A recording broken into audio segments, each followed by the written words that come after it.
ഇറാന് ലക്ഷ്യമാക്കി ഒരു വൻകിട കരയുദ്ധത്തിന് അമേരിക്ക തയ്യാറെടുക്കുന്നു എന്ന ഞെട്ടിക്കുന്ന റിപ്പോർട്ടുകളാണ് ഇപ്പോൾ പുറത്തുവരുന്നത്. വാഷിംഗ്ടൺ പോസ്റ്റ് പുറത്തുവിട്ട റിപ്പോർട്ടുകൾ പ്രകാരം ഒരു മാസത്തിലധികം നീണ്ടു നിൽക്കുന്ന അതിശക്തമായ കരയുദ്ധത്തിനാണ് പദ്ധതിയിടുന്നത്. ഇതിന്റെ മുന്നോടിയായി അമേരിക്കയുടെ അത്യാധുനിക MQ-4 ടൈറ്റൻ ഡ്രോണുകൾ ഇറാന്റെ വ്യോമാതിർത്തിക്ക് സമീപം നിരീക്ഷണം ശക്തമാക്കി. ഇറാന്റെ തന്ത്രപ്രധാന മേഖലകളായ ബുഷർ, കാർഗ് ദ്വീപ് എന്നിവിടങ്ങളിലാണ് ഡ്രോണുകൾ വട്ടമിട്ടത്. സൗദി അറേബ്യയുടെ വ്യോമാതിർത്തി ഉപയോഗിച്ചാണ് ഈ ഡ്രോണുകൾ പറന്നത് എന്നത് ഗൗരവകരമായ ചർച്ചകൾക്ക് വഴിവെച്ചിട്ടുണ്ട്. ഇറാന്റെ തീരപ്രദേശങ്ങളിൽ കടൽ മാർഗവും ആകാശം വഴിയും സൈന്യത്തെ ഇറക്കാനാണ് അമേരിക്കയുടെ നീക്കം. ഹോർമുസ് കടലിടുക്കിലെ ഇറാന്റെ സ്വാധീനം തകർക്കുക എന്ന ലക്ഷ്യത്തോടെ US മെറീനുകളും എയർബോൺ ഫോഴ്സും സർവ്വസജ്ജമായി കഴിഞ്ഞു എന്നാണ് റിപ്പോർട്ടുകൾ. അമേരിക്കയുടെ ഭീഷണികൾക്കിടയിലും ഇസ്രയേലിന് നേരെ ഇറാൻ മാരകമായ മിസൈൽ ആക്രമണം അഴിച്ചുവിട്ടു. നെഗേവ് മരുഭൂമിയിലെ ബീർഷബയ്ക്ക് സമീപമുള്ള രാമത്ത് ഹോവാഫ് ഇൻഡസ്ട്രിയൽ ഏരിയയിൽ ഇറാന്റെ മിസൈലുകൾ പതിച്ചു. ഇവിടെയുള്ള ഒരു പ്രധാന കെമിക്കൽ പ്ലാന്റിന് മാരകമായ നാശനഷ്ടങ്ങൾ സംഭവിച്ചതായി ഇസ്രയേൽ മാധ്യമങ്ങൾ തന്നെ റിപ്പോർട്ട് ചെയ്യുന്നു. അതീവ രഹസ്യ സ്വഭാവമുള്ള സെൻസിറ്റീവ് കേന്ദ്രങ്ങളിലാണ് ഇറാന്റെ കൃത്യതയാർന്ന മിസൈലുകൾ പതിച്ചത് എന്നത് ഇസ്രായേൽ ഡിഫൻസ് ഫോഴ്സിനെ ഞെട്ടിച്ചിട്ടുണ്ട്.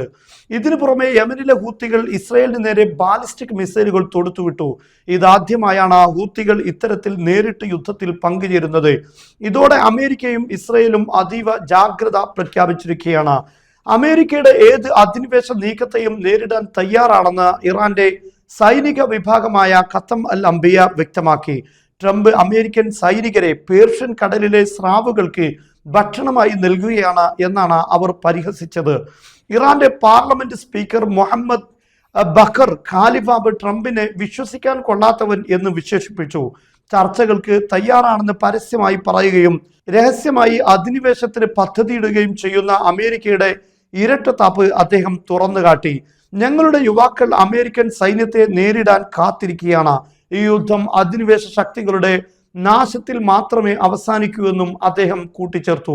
ഗൾഫ് രാജ്യങ്ങൾ അമേരിക്കയോട് വെറും ഒരു വെടിനിർത്തൽ കൊണ്ട് ഇറാൻ വിഷയം അവസാനിപ്പിക്കരുതെന്നും ഇറാന്റെ മിസൈൽ ഡ്രോൺ ശേഷികൾ പൂർണ്ണമായും നശിപ്പിക്കണമെന്നും ഹോർമുസ് കടലിടുക്കിലെ അവരുടെ ഭീഷണി എന്നേക്കുമായി ഇല്ലാതാക്കണമെന്നുമാണ് സൗദി അറേബ്യയും UAEയും ഉൾപ്പെടെയുള്ള രാജ്യങ്ങൾ ആവശ്യപ്പെടുന്നത്. ഇതിനിടെ ഇറാന്റെ സ്റ്റീൽ പ്ലാന്റുകൾക്ക് നേരെയുള്ള ആക്രമണത്തിന് മറുപടിയായി ഇറാൻ റവല്യൂഷണറി ഗാർഡ് തിരിച്ചടിച്ചു. ബഹ്റൈനിലെ ലോക പ്രശസ്തമായ അലൂമിനിയം കമ്പനി അൽബ, UAEയിലെ അലൂമിനിയം പ്ലാന്റുകൾ എന്നിവയ്ക്ക് നേരെ മിസൈൽ ആക്രമണം നടത്തി. ഇത് ഗൾഫ് മേഖലയിലെ വ്യവസായ മേഖലയെ കടുത്ത ആശങ്കയിലാഴ്ത്തിയിട്ടുണ്ട്. മിഡിൽ ഈസ്റ്റിലുള്ള എല്ലാ അമേരിക്കൻ സർവകലാശാലകളും ഉടൻ ഒഴിഞ്ഞു പോകാൻ നിർദ്ദേശം നൽകിയിരിക്കുകയാണ് ഇറാൻ. കഴിഞ്ഞ ദിവസം ഇസ്രയേൽ ഇറാനിലുള്ള യൂണിവേഴ്സിറ്റിയെ ലക്ഷ്യമാക്കിയതാണ് ഇതിന് കാരണം. പശ്ചിമേഷ്യയിൽ മാത്രമല്ല, കിഴക്കൻ ഏഷ്യയിലും അമേരിക്ക നീക്കങ്ങൾ ശക്തമാക്കിയിട്ടുണ്ട്.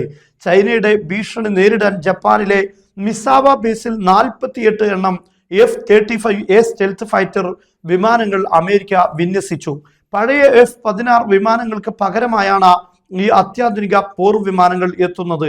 ലെബനൻ അതിർത്തിയിൽ ഹിസ്ബുള്ളയുടെ കെണിയിൽപ്പെട്ട് അമേരിക്കൻ പൗരത്വമുള്ള സൈനികൻ ഉൾപ്പെടെ 5 പേർ കൊല്ലപ്പെട്ടത് ഇസ്രായേലിന് വലിയ തിരിച്ചടിയായി. കൂടാതെ ഇറാന്റെ വ്യോമ പ്രതിരോധ സേന അമേരിക്കയുടെ 2 ഓർബിറ്റൽ ഡ്രോണുകൾ വെടിവെച്ചിട്ടതും വാർത്തകളിൽ ഇടം നേടി.